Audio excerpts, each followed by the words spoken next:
Pitter patter, let's get at her. How you all doing tonight? As always, we got Nicole, we got Jimbo, and we got Jen. How's everybody doing tonight? Fantabulous.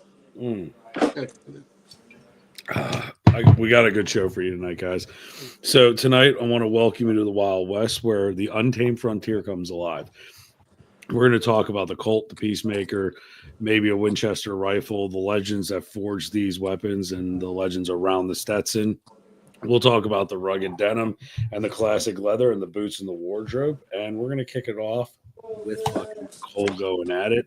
I'm going to take the cowboy hat off because I got to flip these earbuds around or I can't Okay. hear shit. So, Nicole, you're up. Okay, so the Wild West was also known as the American Frontier and the Old West. So these were other names that they were known for. Pretty much during this time period, it was the expansion of North America. So they were pretty much like, instead of like being on the eastern states, they were trying to like move further west. And these states include Arizona, California, Colorado, Montana, New Mexico, North and South Dakota, parts of Kansas, Oklahoma, Western Texas, Utah, and Wyoming. Cowboy, the name like cowboy and like being a cowboy and dressing like a cowboy became the symbol for the West of the late 19th century, which is the Wild Wild West era. And one of the famous women of that era was Anne Oakley. She was known for her sharpshooting abilities in theater and renowned marksmanship. And she was known as a Little Sure Shot. And my famous man is Jim Miller. He was a badass outlaw because he was an elusive killer. And then I also have Jesse James, who was another American outlaw. You probably have heard of him.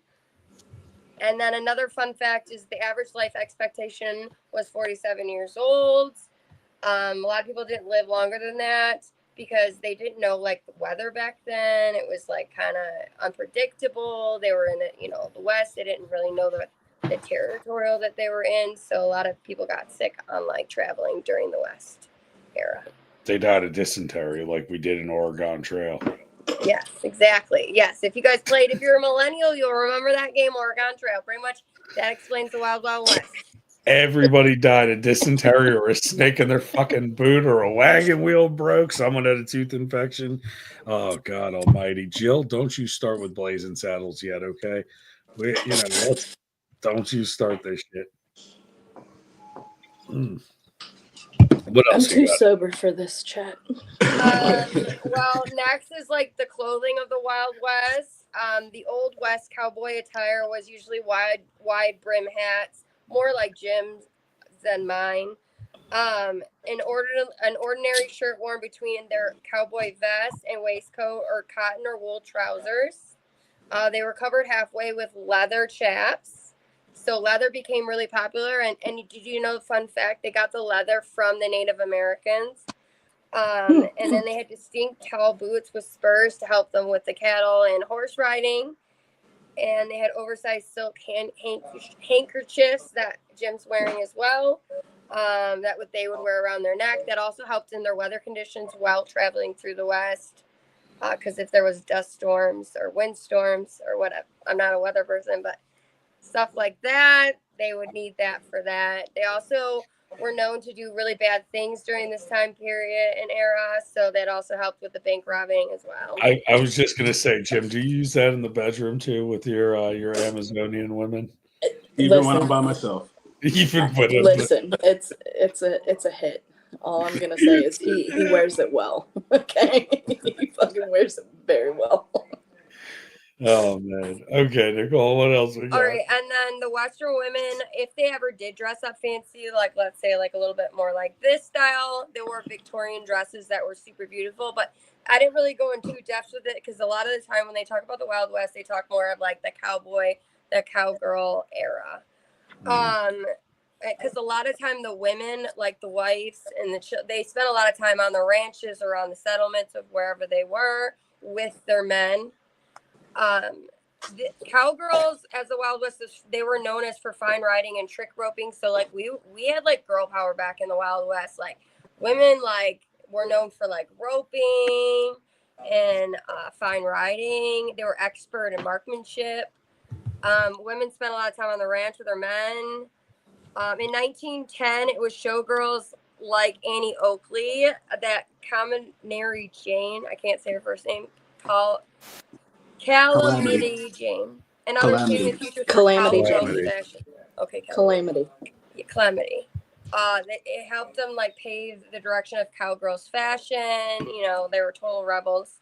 They were buying and designing, pretty much making their own dress wear.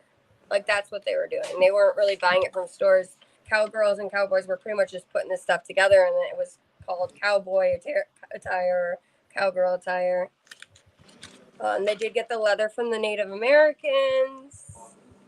In the early 20th century, at the end of the 19th century of the Wild West era, denim was adopted as preferred denim wear fabric choice for Western cowboys, miners, and farmers of the U.S. So they didn't really denim wear didn't really come out until the very end of the Wild West era because they were wearing like the wool trousers and stuff like that and the leather chaps. Showering was not a thing back in the day. They did not shower. They had like little water that they would pour into basins. It was called bathing. But when I think of bathing, I think of a bath. So what you're talking about is a hobo bath that we call nowadays. Yes. And most people take in a CVS bathroom. But That could you wasn't imagine cool. these brothels that took place back then? You go in, you get some fucking straight rye whiskey, you sit down, you have a drink. Oh, she looks good. And you go up there and she hasn't washed that bush for fucking 3 weeks. Jimbo. I'm just saying, man. And they didn't believe in shaving back then. They were full on bushes. It was all natural. What else do you got for us? Yes. So the next important influence on the Western style was cowboy. So like that was pretty much like the Western influence of it. The most symbolic of the cowboy gear was the chaps. That had the leather belt, and had the spurs on it. So like they say that like the most symbolic attire from that era was the chaps. There was woolly chaps that originated among California Valerias, which is a Native American tribe, but they were adopted by the cowboys. Native Americans during this time period also, I did include them as well. They wore leather leggings, cloth clothes, Anooks, and moccasins. Go ahead, Jim. So that's pretty close. The whole attire that we can contribute to the American cowboy came from Spain. Came over. The Spanish had cowboys as far back as medieval time, and Yes, they the did. style of ranching came from that. And when the conquistadors and the Spanish settlers came over, they brought horses with them because we didn't have the horse that we see now in the North American continent. And they brought that with them. And then the Mexican vaquero was a huge influence on what you see cowboys wear today, from saddles to the high-heeled boots, to the chaps, the bits and the reins on horses. Everything contributes from Spain and the Mexican vaquero. The influence that they had, and everybody thinks of chaps being that long ankle length chap. A lot in this Mexico and Southwest, they wore what they call chinks, which only go to the knee. And then the full chap that you would wear, most you would see cowboys wear. And then the woolies was a big thing in California and in the North because they had that warmth to them in the cold weather that you're going to see sometimes in the high desert and in the northern states like Wyoming, Montana. Are those the ones that really like belled the fuck out? They look like sheep's wool woolies. They look like Yeah. There's actually some rodeo cowboys that will wear them and they'll load them up with baby powder. So when they come out of the chute, it's like dust, and it's just like, looks pretty cool. I wonder if I could wear those while fucking and add some dust, make it look like I'm going real quick. I don't know. Just don't get it wet. I was gonna say that's the water mixture. So the slip and slides are out. Don't do this with it's any gonna of be them. And Just then you're make gonna stop. a paste. And a pretty interesting fact with the Mexican vaquero, a lot of them were also Native American. And then a lot of the working cowboys in the continent were also, they're saying up to 25% or around, were also freed slaves. So the black community had no making paste, exactly.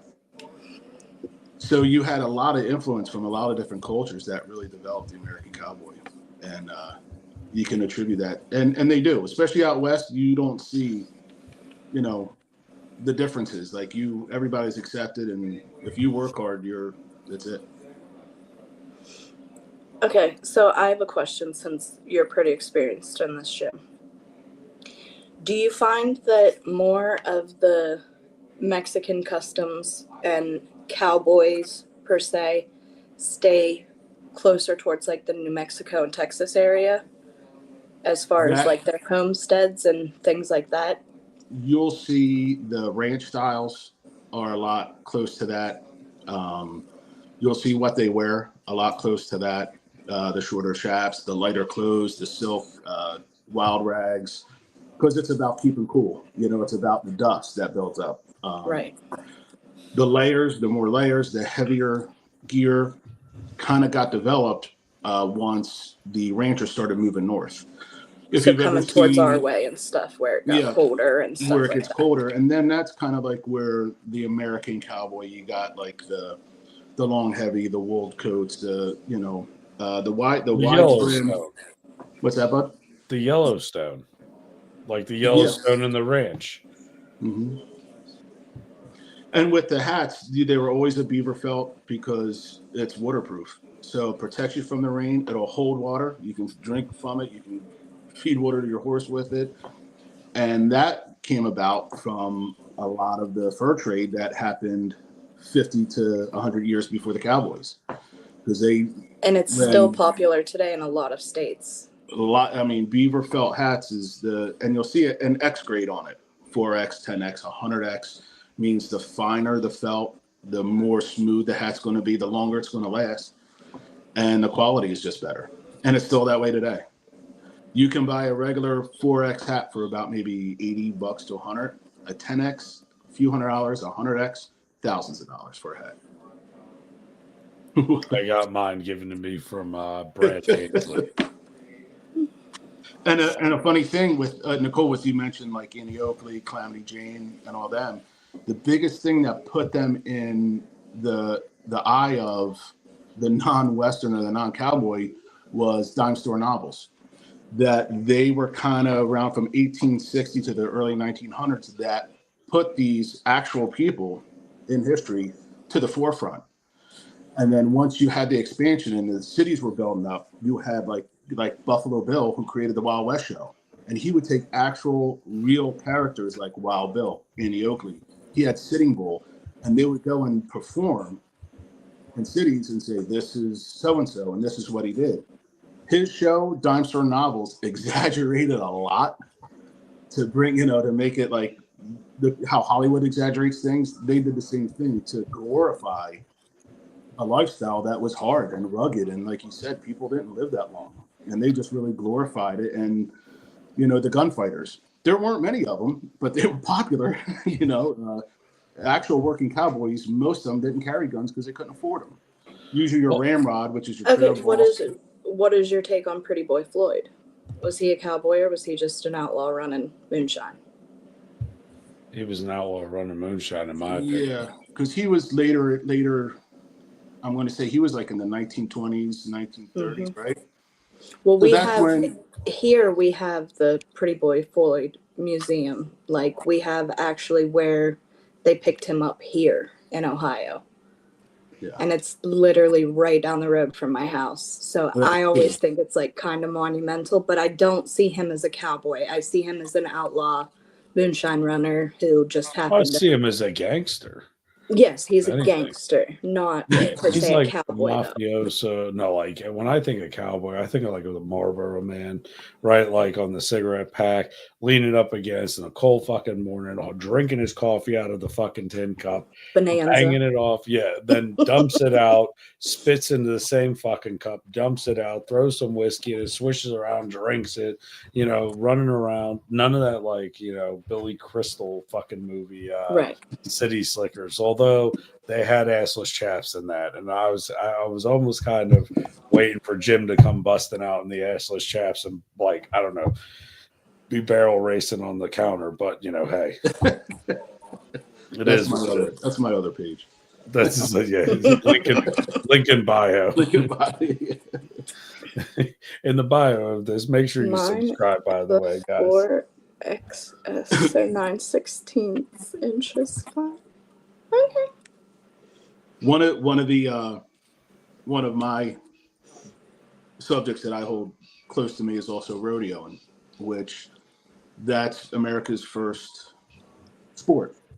And that got created by these ranches, these cattle companies, that the ranch hands would compete against each other.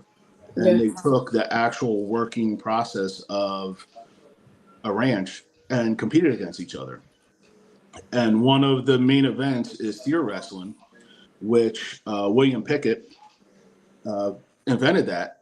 And I'm going to say that was like in the 1890s, close to 1900, and he was a black man.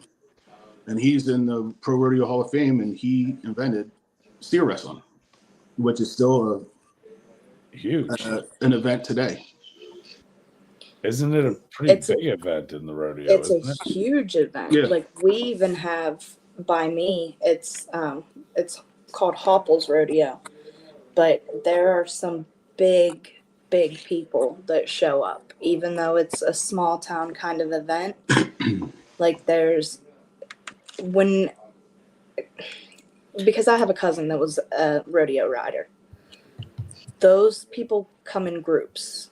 Like there's a family of them, and you can either be in the family or you can be on the outside. And chances are you want to be in that family because they're gonna be watching your back no matter what.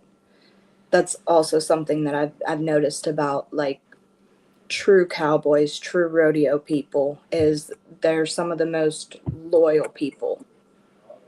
It's I talked to a friend of mine quite a bit about it because it kind of, we're about 40 minutes east of Cowtown Rodeo in Woodstown, New Jersey, which is the oldest PRCA rodeo that's constantly been going east of the Mississippi.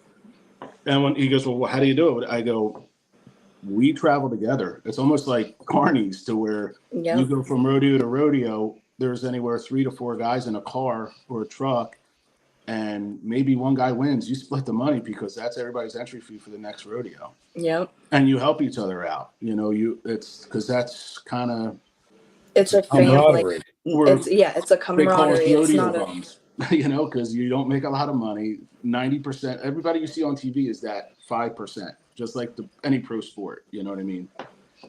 The actual sport, 90% of it is guys just getting by, young guys that want to, do something. And it's a camaraderie, and it is a brotherhood, a familyhood, men and women both. And I applaud that, because there's not a lot of groups or societies, so to speak, that are like that anymore. And it's still that way today. Yeah, and I don't see it ever changing, no matter how bad things get. Yeah. It won't change. There's no way that will change. It's kind of like the blue line in the police force. It's kind of like, you know what I mean? And if you look at a lot of the things that we have today, all of that's built off of that camaraderie. Oh, absolutely. Yeah. Like, not everything, but you know what I mean? Like the things that fucking matter. And I just want to point out, Sarah, the good rodeo that you speak of, we talk about that on Fridays, not tonight. Those include ponchos too. You have to bring your own poncho. Those whips and chains and spurs and clamps, that's Friday. I'm just kidding, Sarah. I couldn't help it. Friday. Sarah. She's fine. She's my girl. She'll be back. Sarah's my friend. What are you talking about? Don't you steal Bogart and Sarah? Okay, first of all, ma'am. Sarah. Listen. Sarah. Don't make me start pointing with the pipe, okay? Right, no. Grandpa. No. I had a Grandpa Joe, actually. Anyway, okay, Nicole, did you have anything to finish up on your piece of Western wear? Not so much Western wear, no. What else did you have for us? Okay, so pretty much this is the key aspects of the Wild West customs. Cowboy life was herding large cattle across vast areas, riding horses with skilled horsemanship, using lasso to catch the cattle. Another thing, in the Wild West, there was an ideal place for lawlessness. Gambling, drunkenness, brawling, and prostitution were common during this period, and many of the men spent a lot of time in the saloons, hanging out, you know. Were the then wives It okay was with an them being in unsettled the saloons? wilderness. What? Were the wives okay with them being in the saloon all the time? Not all the I time. mean, Some of them if worked you're in really them. going to talk about Yeah. the wives, Some of them ran the brothel while the other Right. one yeah, bartended. I probably that. During the American frontier of the Old West, it was an unsettled wilderness, wild animals, and scattered tribes of the indigenous Native Americans. So, yeah, so it was like a wild time, and I think that's really how it got its name, Wild West. Life was hard in the Old West. Pioneers worked hard to farm on land that was usually too dry for most of the crops. So a lot of the time when they were trying to farm and start, farming in their areas, it was usually too dry. That's just Well, that's when one the thing I gold found. rush took place. You know what I mean? If you think about it, that's why the gold rush was such a big pinnacle part of the Wild West, right? Because you couldn't farm. You guys are starving. You're sitting out there. There was mining out there. There was steel because now the railroad's coming through. You have the great train robberies that took place on horse with Jim with his mask on coming down. I mean, what do you had? Billy the Kid, right? I mean, you had some fucking awesome shit go down in this. And if you think about it, yeah, they didn't live past 30, but they lived more than 99% of the people we have out here today. I mean, take one of these Xenial kids who's allergic to fucking gluten, okay, and put him against some dude who got bit by a rattlesnake, sucked the fucking poison out, and then decided to shoot the rattlesnake and eat the fucker for dinner. I mean, They were hungry.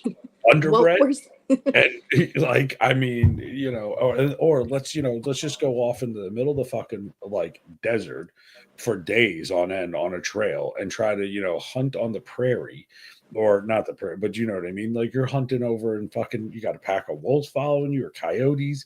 You're fucking wooden wheels. Like, I mean, this shit wasn't a joke.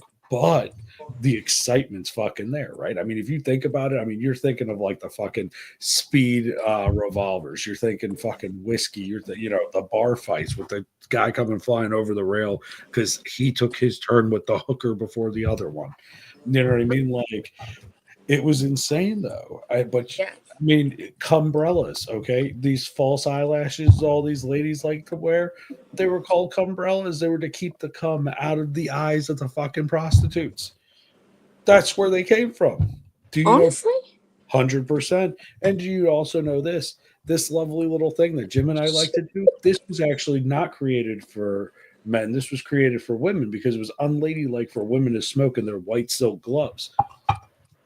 Okay, but it was also unladylike to spit in the Wild West. That's why we always say it's ladylike to swallow. Just saying. Something with the age factor. Something that everybody knows about is the gunfight to OK Corral in Tombstone. Mm-hmm. A couple of the McClurg, the McCluskeys, they were 18, 21. Morgan was, I think, 22, 23. Doc Holliday was one of the oldest. He was 31 when that happened. They were young.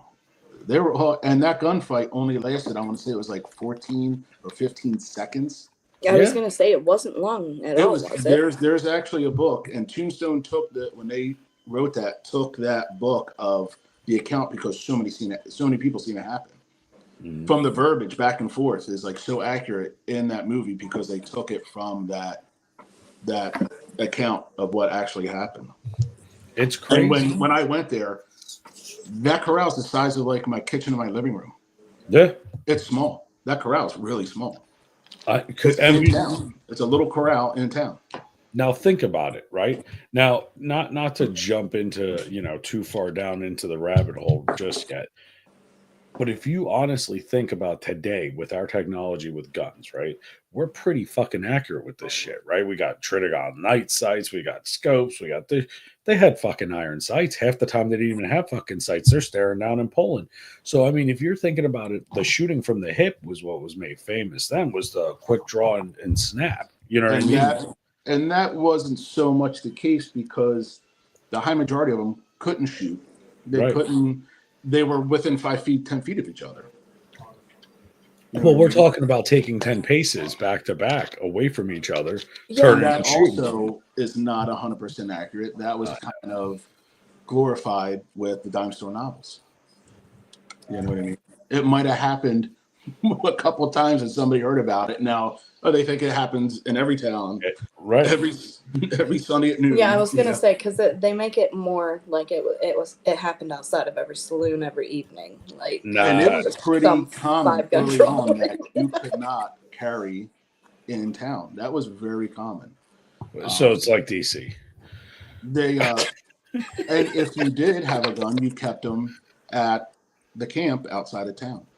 Right. And it's funny if you think about like what actual, like there's some of the nationalities that make up this like group of Wild West, right? So like you had the Irish that migrated out west, you have the Scottish that migrated out west, you have all these cultures that have heavy drinking, like to fucking brawl for fun. The Chinese with the opium. That was huge because they were coming in from California. They were coming from the other way. So I mean, you have both of these things meet. Right. So it's just like a perfect fucking storm of fucking testosterone, rage, alcoholism. I mean, you only lived to 30. Who gave a shit? Yeah. Right. I was born in the wrong fucking era. I mean, my liver identifies as one of these people, for fuck's sake. I don't know. But if you look today and even look 30 years back from now, the work ethic was so much different. 100%. Like, yes, the women worked at the house. A lot of them, most of the Wild West women did work out in the ranches. Like Nicole said, they were tending to the horses, doing what they needed to do.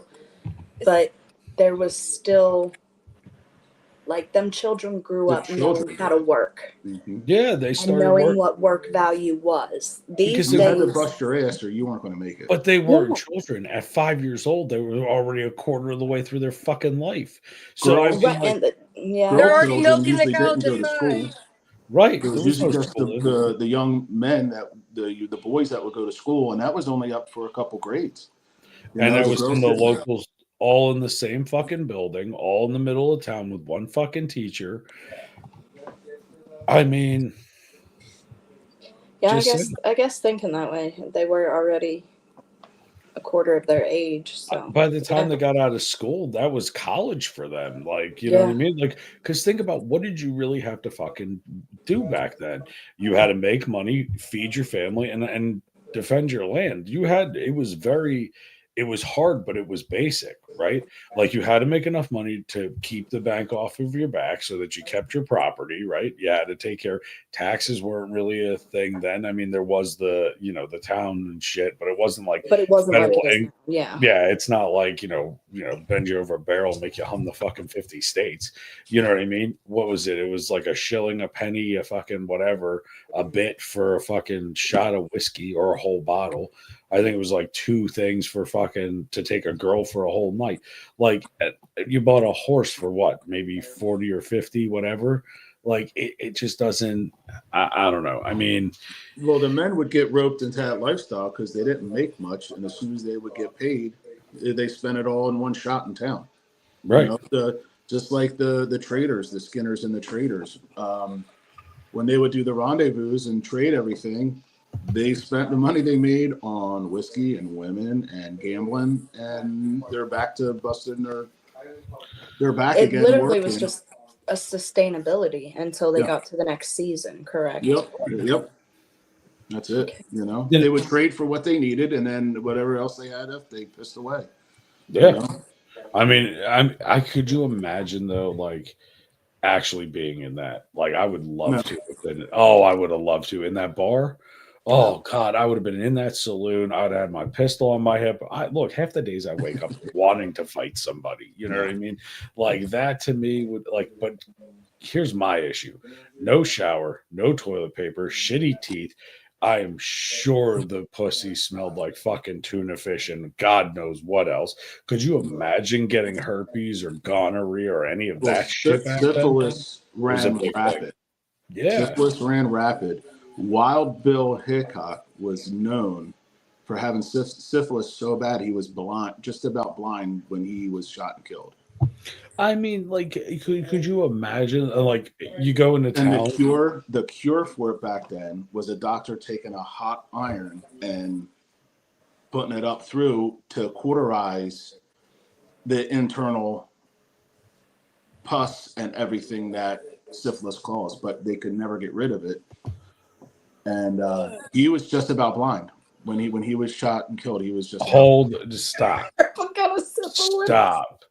First of all, Andrew, we'll get to your comment in a minute. Just hold the fuck on.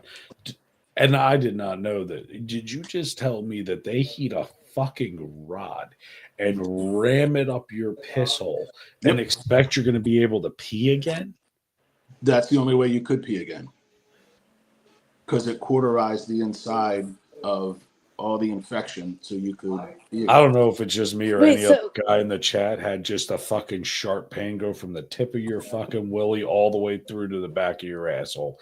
I don't know. If it didn't, God bless you. Well, I'm a girl and I had that same pain you just had. Nicole, could you imagine that? Could you imagine a hot fucking poker going up your fucking hoo-ha? No, I can't imagine it. It sounds so dangerous and How hurt. it would do for the women? And how many people did they use the one rod on? Like probably everybody, and the cow and the sheep. No. I'm out. I'll pass naturally from herpesipolitis. No, you're gonna die of dysentery behind because you got a snake. I'm just gonna let it take me out naturally.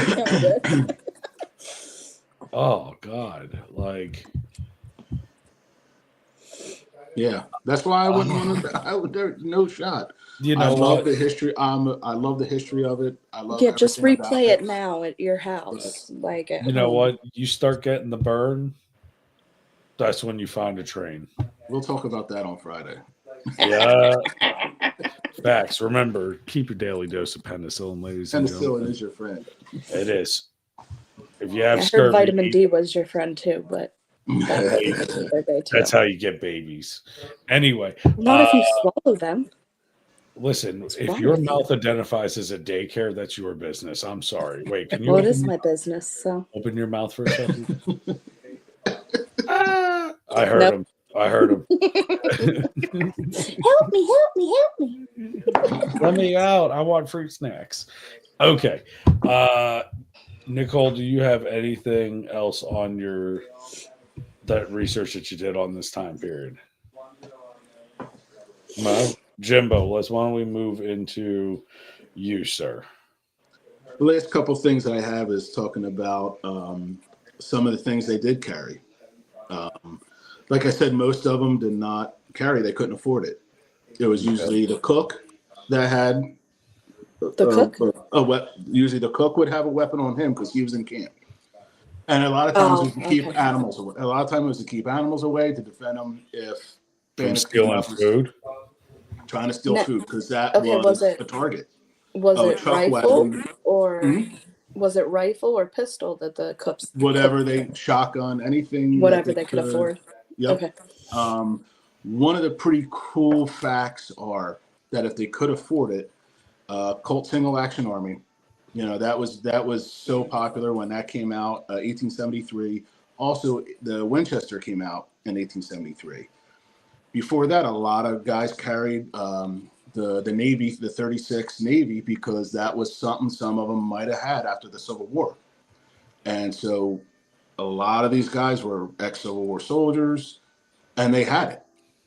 If they had it, that's what they had. And then once the Single Action Army came out, you know, they said that the saying is, men were not created equal. Sam Colt made them equal.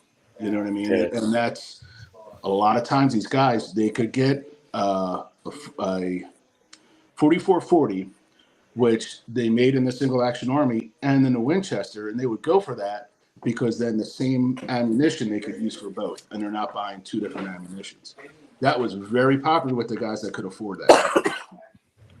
Yeah, but we're talking about the people that own the mines, not the people fucking working in the mine. That was usually your ramrod, which is your trail boss, the cook, the guys that made the money. Your average cowboy, unless he had something that he might have had from the war, or instead of spending it on the gambling and the girls, he would, maybe get something he could throw in a saddle, because a lot of them wouldn't carry. It would be in their saddlebag in case for animals. They weren't usually worried about. It was later in life that they had to start the biggest battles were with like the Lincoln County War with the farmers started using barbed wire and cutting off ranges, cutting off grazing ground. That became a huge issue. And that was where a lot of the fighting later towards the end of the cowboy, that golden age of the cowboy came into play.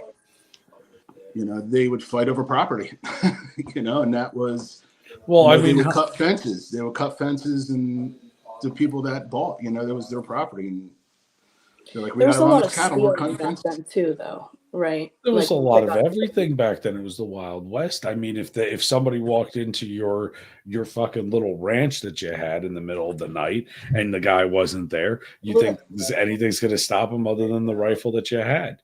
That's what I mean. It's derogatory to be a farmer. They call them outside.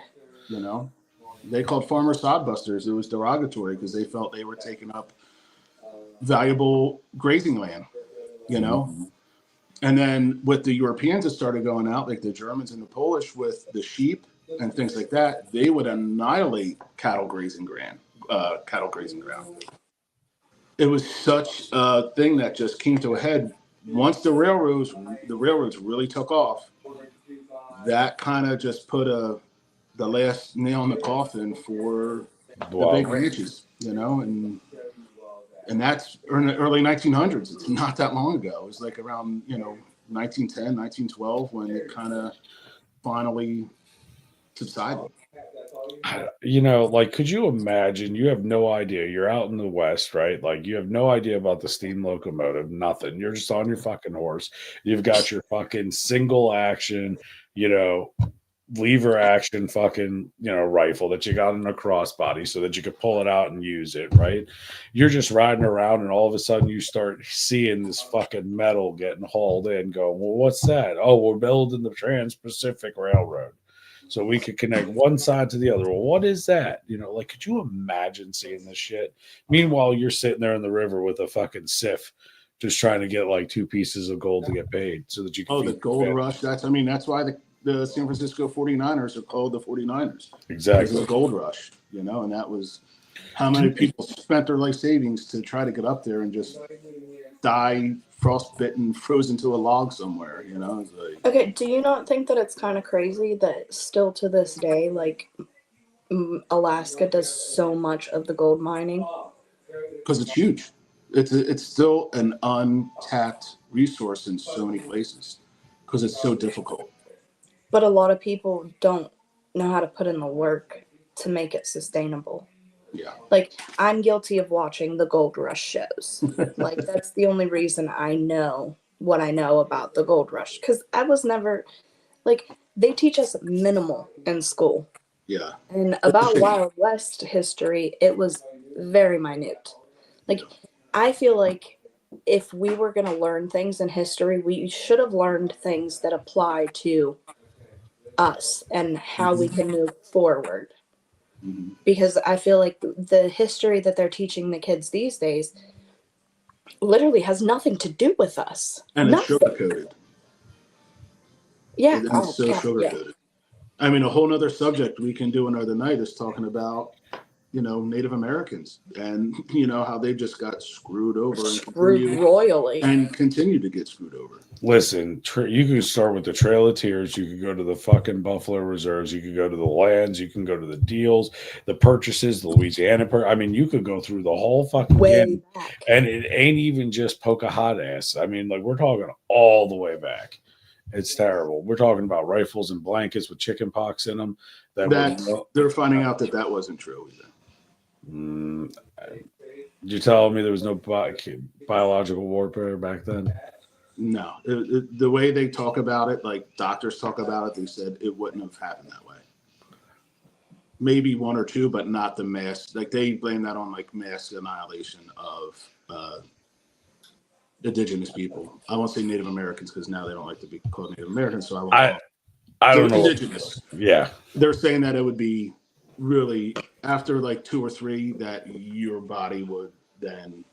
They say it was worse than that. It wasn't as easy as chicken I got pox. you.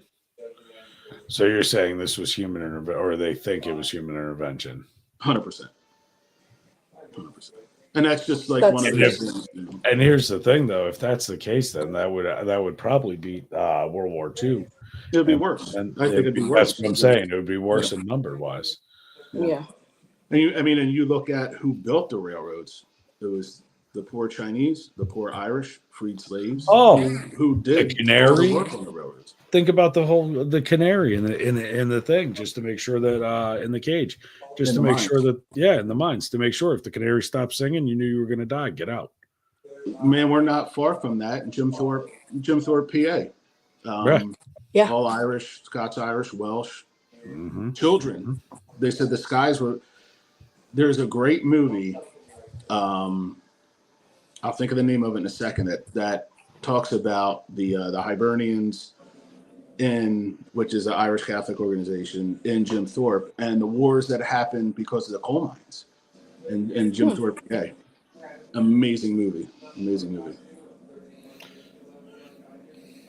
And now you're talking into the early 1900s and. Yeah, we're talking after the Wild West. I mean, that's another time for another day. But I mean, I still would love to have been on horseback, rolling through to kill a buffalo, take it back to my house, fucking butcher it up. But you didn't have a freezer. You had to make it all, or make jerky, or fucking salt the shit out of it. I mean, like that's why jerky is the way jerky is. I mean, they dehydrated with salt and vinegar. And that came from American Indians. They called it pemmican. Like, it's crazy if you look at the number of customs that we stole. And when I say stole, it's because we stole them from the Indians. Give me that. Give it to me. But it's stuff that a lot of us older generations still instill into our generations. And the work ethic, the preservation of food, the hunting, even though we've moved on with our freezers and our fancy $700 dehydrators these days and so on and so forth, but we still carry on some of those customs and some of those traits in different ways almost daily. Oh, for sure. I want to challenge all of you. Have any of you seen 1,000 Ways to Die in the Wild West? Yes. Okay. No, Nicole, that you got to watch that for Friday. If you can see it. I think it's on Hulu. It's pretty it is hilarious. Funny. The best part, my favorite scene in that whole movie was they're like, "Oh, look, the ice is here." And it was. I mean, they would literally bring in big fucking blocks of ice. They would put it on these fucking carts. They would truck them down and chip it off and drop off. And I mean, it would be stored. And then when it was gone, it was gone. But like they're lifting it up, trying to get it, and bam! Oh, a little bit like we got at the bar today. Well, see that it's funny. We were just talking about this. It might have been my mother because she watches a lot of the old West. She goes, "They're always drinking whiskey. They're always drinking whiskey. How come not beer?" I'm like, well, because you couldn't keep it temperatured and it would go bad. Where whiskey doesn't go bad. And the Scotch and the Irish that brought whiskey over to the Americas because it was outlawed in Scotland and in Ireland. Yeah. So they brought this, that process here. I go, you couldn't drink the water because that would make you sick. So you drank whiskey, and it wasn't whiskey until was also the remedy for everything too. That was your You medicine. had a toothache, you had a stomach ache, you had this, you had that. Mom's giving you whiskey as a child for a toothache. But think about. Okay, maybe it was just my dad. No, I had it too. Yeah. But you had Rub it the on the gums. Rub it on the Just gums. rub it on there.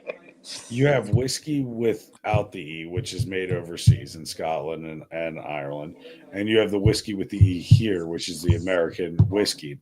No. What do you mean? No, yeah, it is Nope. The only one with the E is Scotch whiskey. without the E. Correct. Yeah, you just said You know what I whiskey. say with? Yeah, the only whiskey without the E is Scotch. It's Scotch because that's the original. So when it's Which here, whiskey comes from the Gaelic Vishka Baha, which means water of life. So that's Vishka Baha we get whiskey from. right? I don't know the Gaelic, but I knew about the in the Scotch. But Yeah. if you look at the Scotch we have today versus what they had back in the day was completely different. The whiskey back then was more bourbon than when it was whiskey, and it actually really was more moonshine than than whiskey. Because when they came to America, they used corn, which they Right. didn't have So there. exactly. They used rye and wheat, which, as a matter of fact, in Scotland, most of it was gin. Gin actually comes from Scotland because when the British outlawed them from distilling whiskey, they said, well, you can't, gin's not whiskey. So a lot of gin, the gin originated in Scotland because they weren't allowed, it was illegal for them to distill whiskey. Jesus Christ. Because they were using herbs. The funny That's thing why though it was is, very full. That makes sense. Yeah. I mean, fair. I wonder. Oh, Jesus Christ. Well, have you tried what is it? Is it Yellowstone Prairie Dog whiskey? Have you No. tried that? I'll have to. I think it's Yellowstone or it's Wild West. I'll go get a bottle of it for the next time. There's High West that's out of Did you Colorado. say prairie dog? No, no Prairie Dog. You ever go fishing for a prairie dog? No, but So what you do? you What you do is you get a fishing pole and you pull out your fishing line and make like a speed noose on it and put it around a hole, and then you start blowing in the other holes. You have people like blowing on holes, and you just sit there all day.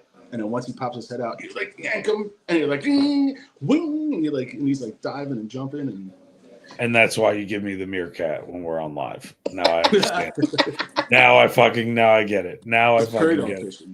Yeah. Makes sense now, huh? Jesus Christ. Well, I don't. Nicole, you're on mute if you were trying to say something. Okay. But yeah, I don't know. Like when you try like actual old like whiskey like style that they make now, a lot of people don't like them. It's too bitter. Like Yukon Jack. Yukon Jack is it's fucking disgusting. I drink it. I enjoy it. People don't like it. But I would say that comparable to original whiskey, that mixed with moonshine would pretty much be what whiskey was back then.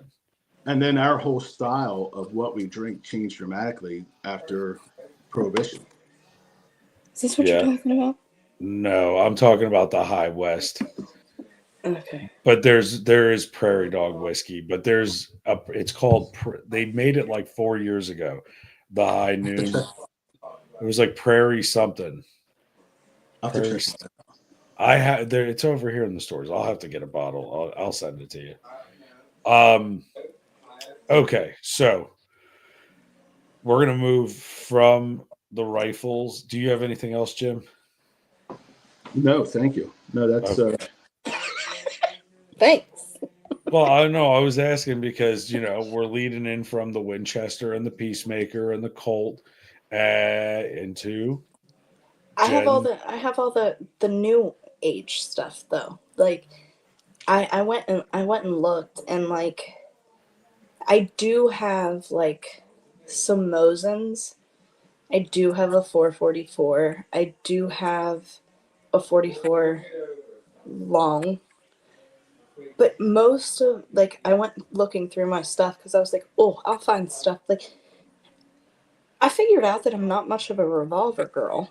That I'm more of a rifle girl than anything else. Like, I have about every rifle that is known to exist, but Like I don't have a Henry. Like you would think that me being who Oh, I man. am would have a Henry.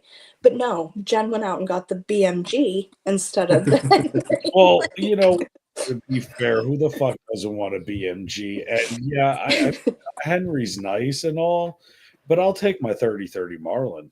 You know what I mean? I'll take my and 3. that's how I feel about my 444. Like Which give that me my Marlin 444. came off of the style of the 92 Winchester. Exactly. Right. 1892 Winchester, which I is a phenomenal. That was the first I hunted with the 94 Winchester 30-30 was the first rifle I hunted Yeah. with. Dude, I love the fact my dad still gets pissed off because it was his, right? And it was my grandfather's before his, and so on and so, you know what I mean? So he gets so mad when we get out into the woods, and I'll literally, and you'll just hear it go and rack. And he's like, "What the fuck are you doing?" And I'm like, "I'm reloading. I'm going to hit that motherfucker." Like, they're like, "What do you think this is? The Wild West?" Oh, fucking so. Let's go. You know, Fucking like, right. It is. Winchester, they had a model, which was their carbine. They called it a saddle carbine. That they had the oversized loop in it that you could put your hand in it with a pair of thick gloves, and it would fit inside the action. That's cool. And they still make it. See, like I need more historical stuff. Like my AR, I built it. Like piece by piece, I built that. I did. It's mine. It has a pink handle and everything. Like that Nice. shit's mine. Like, Doesn't shock me that it has a pink handle. it also has a skull. Does it have a poncho launcher in it too? No, it doesn't. It just has a nice 5.56 that comes out of it. Nice. So if you fuck with me, that's what you're gonna eat is the tip of my 5.56. A really fun thing, Jen, that you can check out is that it really became popular in the late 80s, early 90s. It's called SAS, SASS. It's the Single Action Shooting Society, to where guys, they call it live action cowboy shoots, to where they'll set up on a range and they have to use single action revolvers. They have to use period accurate guns. Yeah. And it's current and it's current manufacturers that make these. Ruger makes the Ruger Vaquero that is almost identical to the single action Army. Yeah. The Vaquero is nasty. I had one in 357, 44, 45. You can get them stainless with the poly ivory grips. Like you can do it up. Bird head grip with the smaller barrel. Shotguns. You have to have a hammered shotgun to shoot in these events. Henry makes them because Henry still makes these replica of the period guns. Yeah. Okay. Well, no, Henry Winchester rifle now still looks the same as it did back then. What's that? Henry rifle now still looks the same as it did back then. 100%. Yep. Except now it's a little more gold. It's a little more zhuzh to it, but bougie. it's the same. It's bougie. Well, it's more like and the yellow boy is still the yellow boy that they made, 150 years ago. Is that the golden boy? Same as the golden boy. Yeah. Here's the thing with it. Or rifles. Well, I got thrown into Wally it. has a whole bunch of them. Well, I got thrown into it when we even like when we started doing our business that we have. Right. I kind of got thrown into it, and I honestly at first was like, I am not going to enjoy this. This is going to be blah. I now own more than Zach does. I also go to the range more than he does. And I also consider myself a better shot than he is. So there you go. Fuck you, Carl, but you do bring up a good point. The Gatling gun was born in the Wild West. That was from the Army. That was from the Civil War. Yeah. Yeah. But didn't they make that even smaller though? Like, I mean, there was the one for the Army, but didn't they choke? There's a tabletop version. Yeah. Which they hardly ever used because tripod legs. It was so expensive to shoot it. Yeah. Right. You're going through 300 rounds in less than 5 seconds. I mean, you're hoping and praying you hit something. There is no accuracy whatsoever with that. And they would burn them up. and they would Yeah. burn up the barrels in them. The whole They still term, burn up the you barrel. couldn't hit the broadside of a barn was because these guns were so fucking inaccurate. Mm-hmm. But at 5 feet, they were fucking accurate and deadly. I mean, think about it. You get a bullet wound in the fucking Wild West, you're dead. You're dead. If you don't die from infection or dysentery or the snake in your boot, you're dying from the bullet wound because it just will tear right through it. And it wasn't like today's bullets that break apart and create shrapnel. We're talking solid fucking Straight through. ball. The largest issue they would have, and they really seen it with the Civil War, was infection, because you're putting that dirty ass piece of wool clothing that you're wearing is now inside in your wound. Yep. Right. And that's where a lot of the infection and death came from. Was Not actually even from the wound, from what? Oh, from yeah, the no, it was infection. the infection. Your- Well, because think about it, it was ball ammo anyway. So, I mean, if Yeah. you were able to get an accurate shot, and even if you were able to fucking hit somewhere vital, chances are you weren't, and it would just rip right through. But now you're taking no bath, no shower, no fucking antibiotics, no nothing, and probably fucking Not very much water either. syphilis, and then go right through it. Now somebody's going to take a cloth from them and rip it off of their nasty fucking body and plug the hole up. I mean, And not to get off on a different subject, but that was the turn. One of the biggest turns of the Civil War was going from ball and patch to a maxi ball, which was so much more accurate, faster and accurate, to where ball and patch, to where that's where we started shooting muzzleloaders, here. Yeah. It's just like you can get it to like maybe this, where a maxi ball, now your group's like this, See, and I will say, even today, like, I find, and I don't know if it's just me, but like, I got a 38 bodyguard. Was like, this is gonna be my favorite weapon I own. Went outside, was 10 foot away from the target, and couldn't hit that bitch if I tried. So I put sights on it, and I'm like, this will make it better. Put sights on it, still couldn't hit the broadside of a barn. So I was like, okay, maybe this isn't the carry gun for me. You know what I'm saying? Because I want to be able to. Now, do I know I'm going to have a bigger target? Obviously. But I don't want to take the chance of me getting hurt because I'm not experienced enough with my weapon. So that's why I switched to my shield. And I can take the bottle cap off the top of a bottle with it. Now,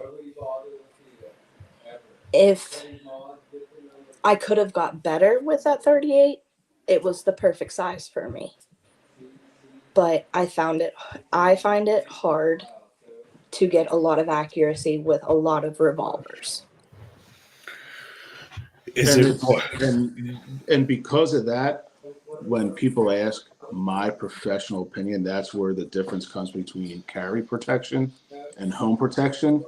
My number one answer 100% of the time for home protection is a shotgun. 100%. I'm because a complete agree. Now, Jack, your adrenaline, say you have a home invader, your adrenaline's pumping through your head. You could be as accurate as you can be every day of the range, but now your adrenaline, your hands, and you're shaking, and your hands like this, and that round is going to go through walls. It's going to go through sheetrock. Where a shotgun, rack it, point it, and go. Yep. Well, and it's going to spray and cut whatever comes through it. You know what I mean? And it's going to give you enough time to get back far enough that maybe you could help yourself out too. Yep. I agree. You also have the butt end of it to use as if you needed to, you could use it to push something away. Where a pistol, what are you going to do? Throw it at them? I mean, the turn pistol whip only goes so fucking far. Right. So. And honestly, I've heard this saying a million times, and I don't. Maybe one of you can explain it to me better. But why do they say don't bring a gun to a knife fight? Because a knife fight, you want to get away. So I've been on both sides of edge weapons defense. I've trained it. I've practiced a lot with it. Your number one first thing that you want to do in an edge weapons altercation is distance. You want to get away. With a gun, there There's is no no- distance gap. You have to get away from an edge weapon. You could, if you get caught up in that, the outcome is usually pretty bad. Whether you got a gun or not, get Makes distance, sense. Yeah. distance, Well- distance. If I'm 25 feet away from Jim, and he has a knife and I have a gun, we know who's going to win that. But if Jim Action gets is a in, lot quicker than reaction. So Well, if you have fair. a gun on your hip and someone's coming at But you you with have an edge time. weapon, You could even throw that edged weapon, couldn't you? no, you're not. Not Like, you have to look at accurately. like reality Oh, okay. situation. If I'm 20 feet away from somebody and they're coming at me with a knife, they're probably going to reach me before I can draw and down. accurately shoot. That's facts. Right, but that's Distance, closing get the away. gap. That's the difference of it. But once they're inside and close and personal, you're fucked. That's the biggest thing because, okay, I take a gun and I'm turning a gun. They've already dropped a knife and hit me twice more with it. It's That's not the, distance. yeah. Okay. Don't be a part of it. Get away from it. I always have heard that saying and never really truly, because like I'm like, oh, I'll freaking Treat pop it you like first. You know? treat it like the But- pussy in the saloon. Don't go near it. Gotcha. Distance. Use caution and stay away. Condoms won't help you in this scenario. Just saying.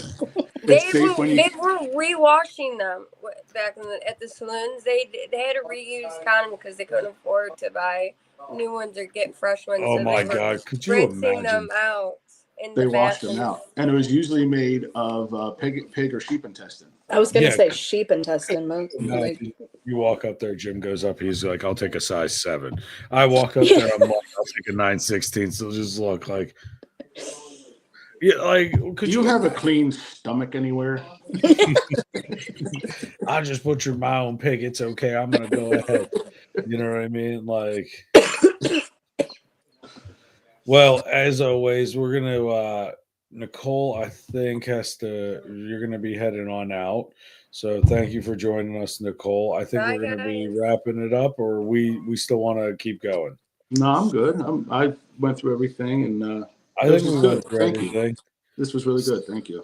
Well, listen, okay, as always. Oh shit, hold on, you can't go yet. Here's the daily Oh, tired affirmation. nurse. The tired nurse, the daily affirmation of the day, which I got called the fuck out again with this one. The tired Did you or and did tired I? nurse. No, I did. Well, all of us did actually.